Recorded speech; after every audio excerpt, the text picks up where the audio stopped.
Hello HSF में आप सभी का फिर से स्वागत है। मैं आपके साथ अबू साहबान हैदर। पिछले लेक्चर में हमने HSF का इंट्रोडक्शन और साइंस का बेसिक इंट्रोडक्शन, साइंस के मेजर 3 क्लासेस के बारे में और केमिस्ट्री ऑफ 9th क्लास से हम लोगों ने पहला chapter matters in our surroundings को स्टार्ट किया था, जिसमें हम लोगों ने देखा था कि मैटर क्या होता है, ठीक है। और मैटर का जो क्लासिफिकेशन है, प्राचीन भारतीय दार्शनिकों ने उनको पंचतत्व नामक ये उनका थियरी था, जो उनका कहना था कि 5 बेसिक एलिमेंट्स से मिलकर पदार्थ बने होते हैं, वो हमने देखा था। और साथ ही साथ में आप लोगों को ये भी बताया था कि मॉडर्न साइंस में मैटर को यानी पदार्थ को फिज़िकली और केमिकली अलग अलग करके क्लासिफाई किया गया है, जिसमें से इस चैप्टर के अंतर्गत मैटर इन आवर सराउंडिंग्स जो 9 क्लास के केमिस्ट्री का सबसे पहला चैप्टर है, इस चैप्टर के अंतर्गत हम लोग फिज़िकल क्लासिफिकेशन को डील करेंगे। तो आइए, हमारा आज का पहला टॉपिक है physical nature of matter. Physical nature of matter से हम लोग आज शुरू करेंगे।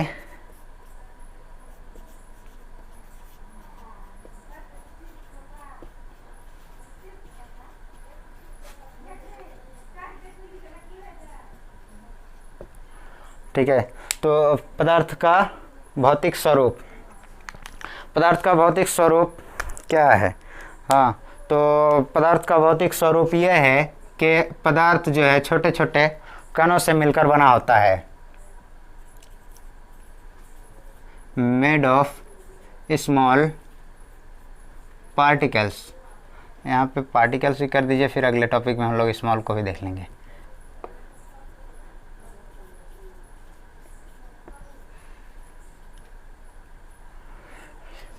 ये जो मैटर है ये पार्टिकल्स का बना होता है। देखिए, शुरुआती दौर में मैटर के बारे में 2 विचारधाराएं थी, 2 स्कूल ऑफ थॉट्स थे, ठीक। एक का मानना था कि पदार्थ जो है सतत यानी स्मूथ होता है, बना होता है, और दूसरे का मानना था कि पदार्थ जो है वो रेत के कणों के जैसे कणों से मिलकर जुड़ कर बना हुआ है, ठीक है। तो एक हम लोग प्रयोग करते हैं, एक्सपेरिमेंट करते हैं और देखते हैं कि इनमें से कौन सही है। तो हम लोग क्या करेंगे कि एक बीकर लेते हैं। ये बीकर क्या होता है? बीकर बेसिकली केमिस्ट्री लैब में पाया जाता है। ये एक ग्लास वेसल होता है, ठीक है। इसमें मार्किंग रहता है ml का, कि यहाँ तक कितना ml है, यहाँ तक कितना ml है, ऐसे ऐसे करके। और बीकर छोटा बड़ा सब तरह साइज़ का आता है, डिफरेंट साइज़ का। इस बीकर में हम लोग क्या करेंगे, इस बीकर में हम लोग सबसे पहले पानी ले लेंगे, जल ले लेंगे, ठीक है। वाटर हमने ले लिया, और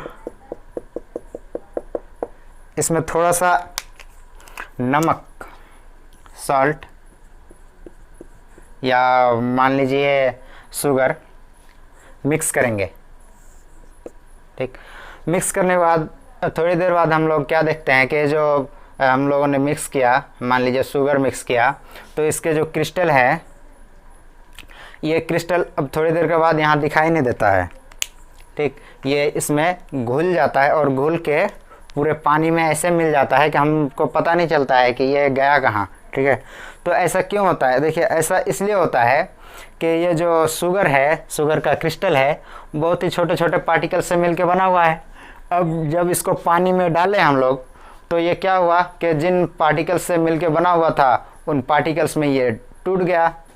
हाँ, जैसे पानी में घुला तो उन पार्टिकल्स में टूट गया, और वो जो पार्टिकल है, ये जो वाटर का पार्टिकल है, वाटर के जो कण है, इसके कणों के बीच में जाके घुल मिल गया, जिसके वजह से हम लोगों को ये जो शुगर का क्रिस्टल है ये अब दिखाई नहीं देता है, ठीक। तो इससे क्या पता चलता है कि मैटर जो है स्मूथ नहीं होता है, बल्कि पार्टिकल्स से मिलकर पार्टिकल्स का ही बना होता है, ठीक। तो अब हम लोग एक मन में सवाल आता है कि ये पार्टिकल्स जो है ये कितना बड़ा या कितना छोटा है, ठीक। How small these particles are.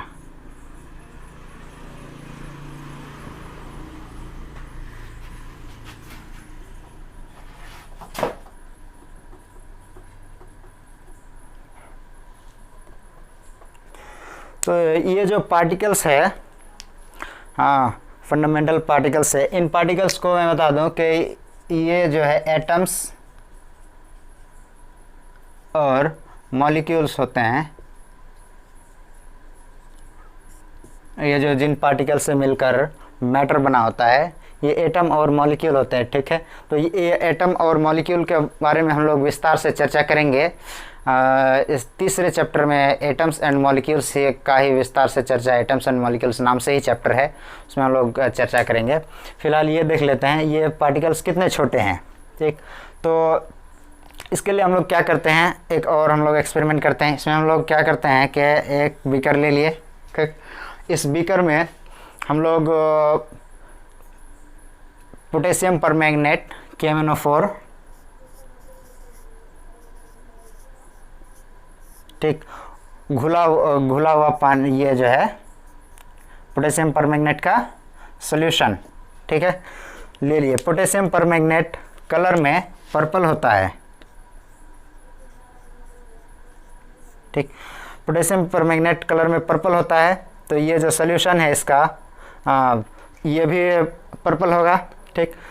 अब इसको क्या करेंगे हम लोग कि इसमें जो पोटेशियम परमैंगनेट है इसका मतलब इसका कुछ पार्टिकल है, ठीक है, जिसके कारण ये पूरे सॉल्यूशन को पर्पल कलर बनाया हुआ है। पूरा सॉल्यूशन पर्पल कलर अभी दिख रहा है, ठीक। इस पर हम लोग क्या करेंगे कि इसमें और वाटर ऐड करते जाएंगे। जैसे हम लोग वाटर ऐड करते जाएंगे तो वैसे वैसे इसका कलर थोड़ा फीका होता जाएगा।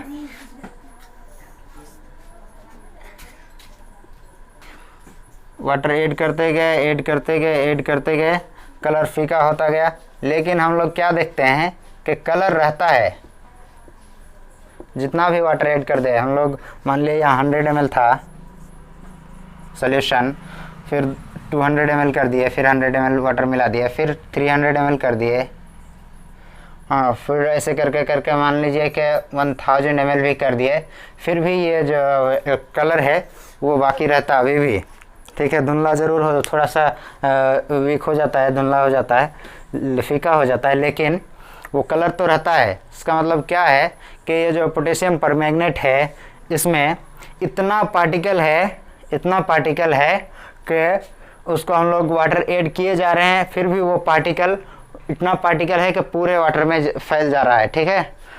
जिससे ये पता चलता है कि ये पार्टिकल कितना छोटा है, ठीक।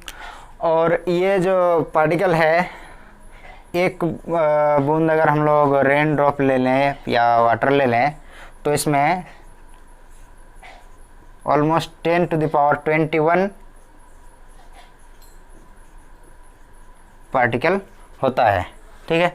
और ये जो पार्टिकल है इसी के बारे में हमारे समाज में एक प्रचलित कथन है कि कण कण में भगवान होता है, ठीक है। वो ये दरअसल यही कण है, ठीक है, जिसके बारे में बोला जाता है।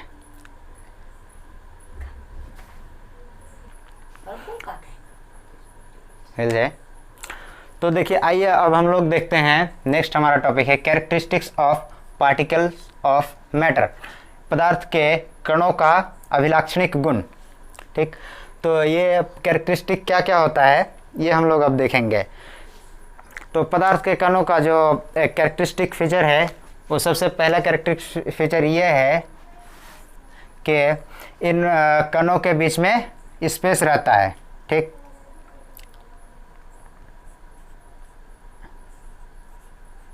Particles have spaces between them, कणों के बीच में स्पेस रहता है, यानी जगह रहता है खाली, ठीक। दूसरा ये है कि इन कणों का जो होता है, ये जो कण होते हैं ये गतिशील होते हैं। पार्टिकल्स आर कंटिन्यूअसली मूविंग, ठीक। तीसरा ये है कि ये जो कण होते हैं ये एक दूसरे को आकर्षित करते हैं, एक दूसरे को अपनी ओर खींचते हैं। पार्टिकल्स अट्रैक्ट ईच अदर,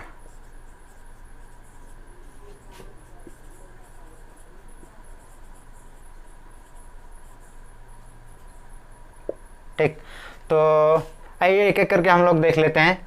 सबसे पहला जो है particles have spaces between them, particles के बीच में स्पेस होता है। ठीक, मैटर के पार्टिकल्स के बीच में खाली जगह होता है। ठीक है, तो इसको हम लोग एक एक्सपेरिमेंट से प्रूव करते हैं। हम लोग क्या किए, जैसे हम लोग पिछले एक्सपेरिमेंट में वाटर में शुगर डिज़ोल्व किए थे, वही एक्सपेरिमेंट फिर से दोहराते हैं हम लोग। देखते हैं कि ये जो है एक बीकर ले लिए 100 ml का, हाँ, और इसमें यहाँ तक हम लोग मार्क कर दिए, मान लीजिए 80 ml तक, 80 ml तक क्या किए कि जेल डाल दिए। ठीक, अब हम लोग क्या करेंगे कि 40 ग्राम शुगर ले लेंगे। ठीक, 40 ग्राम शुगर ले लिए, 80 ml वाटर बीकर में मार्क कर दिया, यहाँ तक आया। ठीक, ये 40 ग्राम शुगर को बीकर में ऐड कर देंगे, तो हम लोग क्या देखेंगे कि ये जो 80 ml है, 40 ग्राम शुगर ऐड करने के बाद भी ये वाटर मार्क यहीं पे रहेगा जहाँ पे पहले था, 80 ml पे था, 80 ml पे ही रहेगा। ठीक है, ये जो वाटर मार्क है ये बढ़ेगा नहीं। इसका मतलब कि ये जो शुगर ऐड हुआ है, इन्होंने यहाँ पे कोई स्पेस, जो यहाँ का कोई वॉल्यूम बढ़ाया नहीं, तो आखिर ये शुगर का पार्टिकल गया कहाँ, जो यहाँ का वॉल्यूम नहीं बढ़ा। तो इसको हम लोग इस तरह से डिफाइन करते हैं, एक्सप्लेन करते हैं कि देखिए जो वाटर का पार्टिकल है, उन पार्टिकल्स के बीच में, कणों के बीच में बहुत सारे खाली जगह पाए जाते हैं। ठीक है, तो उन खाली जगहों में जब ये शुगर का 40 ग्राम शुगर हम लोग डालें, तो ये शुगर पार्टिकल्स में टूटता है। ठीक, तो इनके पार्टिकल्स वाटर पार्टिकल्स के बीच, सपोज दैट ये वाटर पार्टिकल्स है, तो ये जो शुगर के पार्टिकल्स है, मान लीजिए कि हम ब्लैक से शुगर के पार्टिकल्स को दिखाते हैं, तो ये जो शुगर के पार्टिकल्स है इन खाली जगहों के बीच जाके स्थान ग्रहण कर लेते हैं। ठीक, जिससे वॉल्यूम में कोई परिवर्तन नहीं होता है। ठीक, तो इससे हम लोगों को क्या पता चलता है इस एक्सपेरिमेंट से कि पार्टिकल्स के बीच बहुत सारे स्पेस पाए जाते हैं, और ये जो स्पेस है ये फिज़िकल स्टेट्स पर भी डिपेंड करता है। सॉलिड में स्पेसेस कम होते हैं, लिक्विड में ज़्यादा होता है, गैस में सबसे ज़्यादा होता है, और ये अलग अलग मैटर पे भी डिपेंड करता है। कोई मैटर होता है जिसका डेंसिटी कम होता है, जिसमें स्पेस जो है ज़्यादा रहता है, कोई मैटर होता है जिसमें स्पेस कम रहता है। ठीक है, उसके बाद हम लोगों का ये नेक्स्ट है कि particles are continuously moving, next characteristic feature है। आइए इसको भी हम लोग देख लेते हैं। तो next, particles are continuously moving, ये पार्टिकल लगातार गतिशील होते हैं। इसको हम लोग एक्सपेरिमेंट के लिए देखते हैं। तो हम लोग क्या, आप डेली लाइफ में देखते होंगे, जैसे अगरबत्ती जला दिए घर में कहीं भी कोने पे कहीं भी, तो आप देखते होंगे कि अगरबत्ती कहीं पे जल रहा है घर के किसी कोने पे, और पूरे घर में उसका फ्रेगरेंस आ रहा है, स्मेल आ रहा है। ठीक है, इसका मतलब क्या हुआ कि वो जो अगरबत्ती है धुआं छोड़ती है, उसमें जो फ्रेगरेंट पार्टिकल्स है वो पूरे एयर में जो है मूव करते रहते हैं, तभी ना वो पूरे एयर में मूव करते हुए पूरे घर में फैल जाता है। ठीक, तो इससे क्या पता चलता है कि ये पार्टिकल्स कंटिन्यूसली मूवमेंट में होते हैं। ठीक, इसी तरह और भी, जैसे आप क्या किए कि मान लीजिए ये वाटर है, ठीक, बीकर में, हाँ, वाटर में आपने KMnO4 का, जो कि पर्पल कलर का होता है, थोड़ी देर पहले बताया हमने, पर्पल कलर का ये सॉलिड क्रिस्टल होता है। ठीक, इसको आपने ऐड कर दिया इस बीकर में, वाटर में, तो थोड़ी देर बाद क्या देखेंगे कि सॉलिड क्रिस्टल डिजोल्व होकर पूरे पानी में, पूरे पानी को पर्पल कलर का, पूरे जल को, जो बीकर को पर्पल कलर का कर देता है। पूरा ये जो इसके पार्टिकल्स है पूरे बीकर में जितना दूर तक पानी रहता है पूरे में फैल जाता है। इसका मतलब क्या है कि इसके पार्टिकल के पास मूवमेंट होता है, तभी ना यहाँ मान लीजिए कि हमने डाला क्रिस्टल को यहाँ, और ये यहाँ यहाँ पूरे में फैल जाता है। इसका मतलब क्या, इसके पास मूवमेंट होता है, गति होता है, ये जाता है यहाँ एक जगह से दूसरी जगह गति करते रहता है। ठीक, उसके बाद हम लोग दो फिनोमेनन्स को देख लेते हैं। एक फिनोमेनन है यानी प्रोसेस है डिफ्यूजन। क्या होता है डिफ्यूजन? देखिए, मान लीजिए दो या दो से ज़्यादा, मोर देन 2 सब्सटेंस है आपके पास में,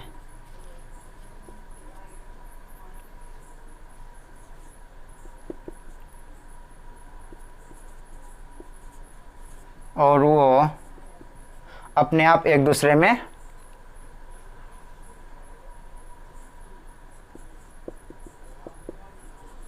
mixing of 2 or more substances more than 2 or more substances by their own, अपने आप मिक्स हो जाता है। इसी प्रक्रिया को हम लोग कहते हैं डिफ्यूजन। जैसे हम लोगों ने थोड़ी देर पहले देखा कि पोटेशियम परमैंगनेट का हम लोगों ने क्रिस्टल डाला वाटर में और वो अपने आप पूरे वाटर में मिक्स हो जाता है। ठीक है, तो ये जो प्रोसेस है इंटरमिक्सिंग है का, इसी को हम लोग डिफ्यूजन कहते हैं। ठीक है, और उसके बाद और एक प्रोसेस है Brownian motion. Brownian motion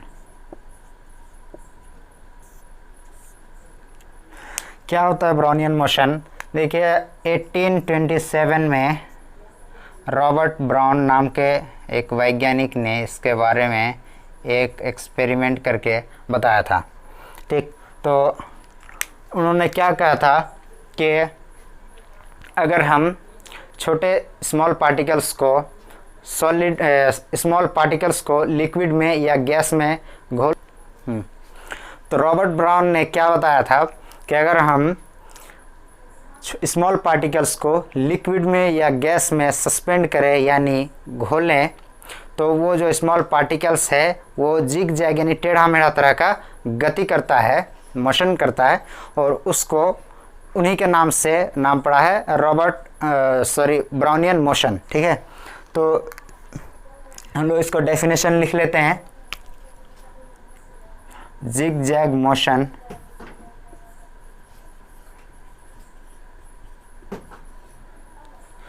of, zig zag मतलब रैंडमली टेढ़ा मेढ़ा तरीके से, motion of small particles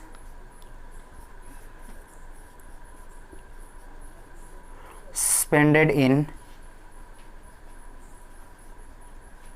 liquid और गैस। ठीक है, तो यहाँ तक आप नोट डाउन कर लीजिए। इन्होंने इसको कैसे प्रूव किया? इन्होंने क्या एक्सपेरिमेंट किया था कि इन्होंने पोलन ग्रेन लिया, इसको हिंदी में परागकण कहते हैं। ये पोलन ग्रेन क्या होता है? पोलन ग्रेन फ्लावरिंग प्लांट के एंथर से निकलता है और इसमें फ्लावरिंग प्लांट का मेल गैमेट होता है इस पोलन ग्रेन में। ठीक है, तो इस पोलन ग्रेन जो इन्होंने लिया तो उसको क्या किया कि वाटर में, इसमें मान लीजिए कि वाटर है, ठीक है, इसमें इन्होंने पोलन ग्रेन्स को सस्पेंड कर दिया। ठीक है, जब इन्होंने पोलन ग्रेन को सस्पेंड किया और फिर उसको माइक्रोस्कोप लगा के देखा तो उनको क्या दिखा कि ये जो पोलन ग्रेन है ये ऐसे ऐसे ऐसे ऐसे मतलब एकदम बहुत फास्ट और एकदम बहुत ही ऐसे करके जो है रैंडम मूवमेंट इनको दिखा पोलन ग्रेन्स का। तो इसी का नाम पड़ा, इसी का नाम रखा गया ब्राउनियन मोशन।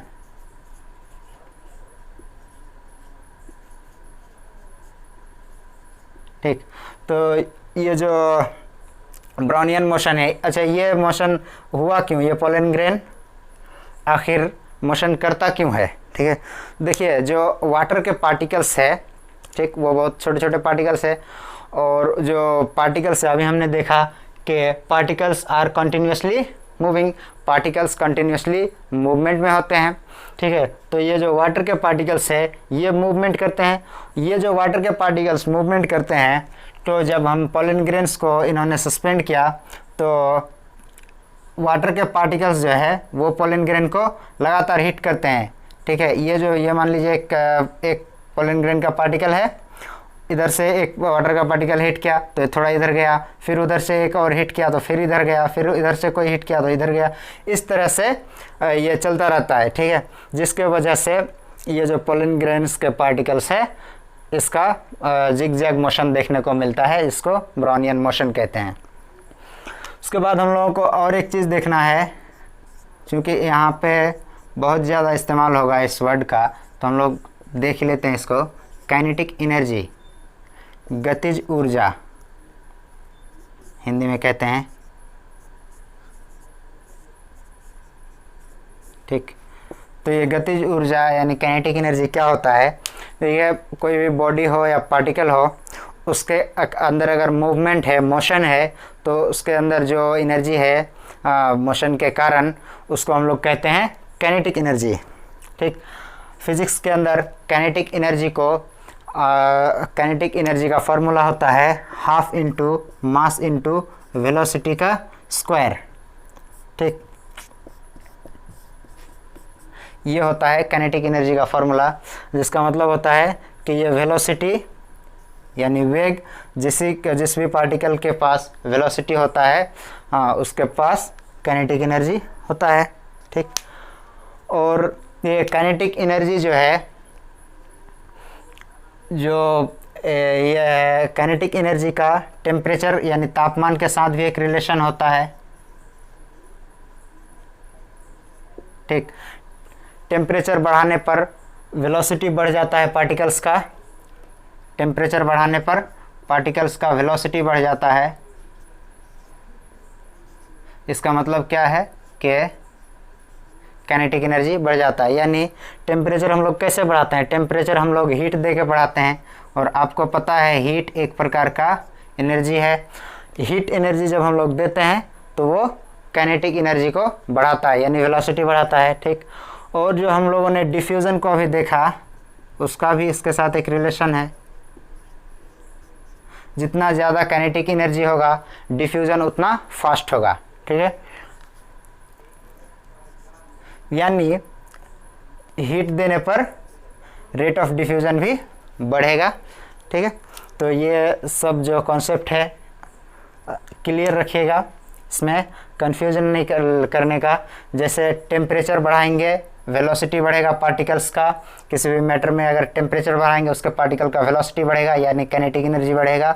और जो डिफ्यूज़न का फिनोमेना है वो भी टेम्परेचर बढ़ाने पर बढ़ता है, उसका भी रेट ऑफ डिफ्यूज़न बढ़ता है। ठीक है, तो उसके बाद हम लोगों का ये सबसे जो लास्ट कैरेक्टरिस्टिक है कि पार्टिकल्स अट्रैक्ट ईच अदर, इसको भी देखते हैं। तो हम देख रहे थे कि कोहेशन क्या होता है, सिमिलर पार्टिकल्स के बीच फोर्स ऑफ अट्रैक्शन होता है, इसको हम लोग कोहेशन कहते हैं। और एडिशन अलग अलग तरह के पार्टिकल्स के बीच फोर्स ऑफ अट्रैक्शन। जो कोहेशन होता है ये बहुत ही स्ट्रॉन्ग यानी मजबूत होता है फोर्स, और ये जो एडिशन होता है ये वीक होता है। ठीक, कोहेशन का एग्जांपल जैसे हम लोग ले लेते हैं लोहे का छड़ ले लेते हैं, आयरन नेल। ठीक, तो उसमें हम लोग क्या देखते हैं कि आयरन में चूँकि Fe आयरन आयरन आयरन